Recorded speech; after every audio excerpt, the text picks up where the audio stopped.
Pernahkah kamu bertemu seseorang yang tidak butuh dunia, namun seluruh dunia membutuhkannya? Itulah Muhammad bin Wasi, seorang hamba yang tak dikenal oleh penduduk bumi, tapi dikenang oleh langit.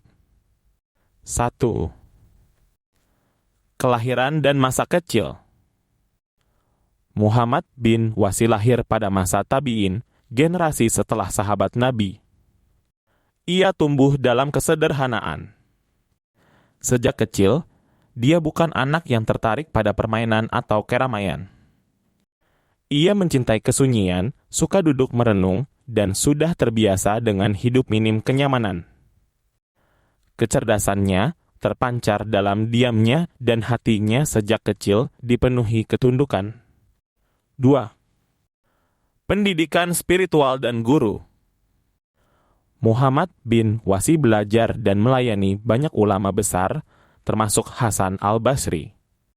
Ia belajar bukan hanya dari ucapan mereka, tapi dari tangisan malam dan diamnya mereka di waktu fajar. Ia dikenal sangat menekuni syariat dan jalan spiritual dalam kurung tarikah. Ia makan dari makanan yang sangat sederhana, kadang hanya roti rendaman air. Pernah ia berkata, dengan nikmat seperti ini saja aku merasa cukup. Maka, apakah aku masih perlu surga? 3. Zuhud dan keteguhan. Zuhudnya bukan dibuat-buat. Suatu hari, seorang pemimpin bertanya padanya, bagaimana agar aku mulia di dunia dan akhirat?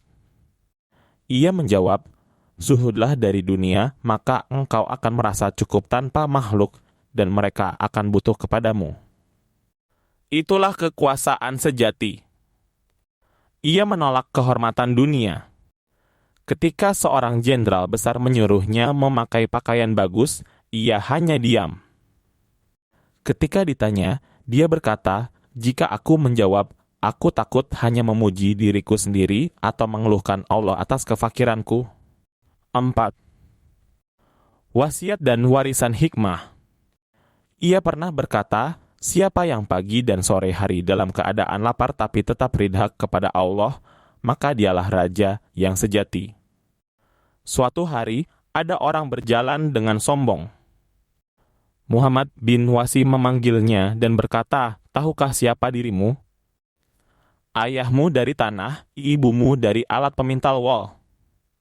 Tak ada di dunia ini yang lebih hina asalnya dari manusia. Lalu untuk apa kesombongan ini? Ia juga berkata, aku tidak pernah melihat sesuatu kecuali aku melihat Allah di dalamnya. Dan ketika ditanya, apakah engkau mengenal Allah? Ia hanya menunduk lama.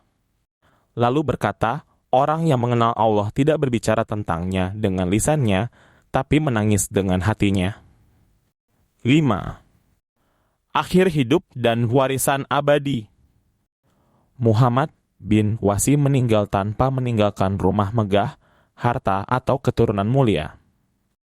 Tapi, ia meninggalkan warisan berupa kebeningan jiwa dan kalimat-kalimat yang membakar hati orang beriman hingga kini. Ia tidak butuh dunia, namun dunia mencatat namanya. Ia tak ingin terkenal, namun disebut-sebut oleh langit.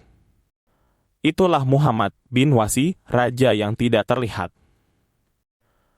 Penutup dan hikmah untuk kita. Jangan takut tidak dikenal di bumi, selama engkau dicintai di langit. Bersahajalah, jujurlah, cukupkan hatimu hanya dengan Allah. Sebab itulah warisan sejati dari Muhammad bin Wasi.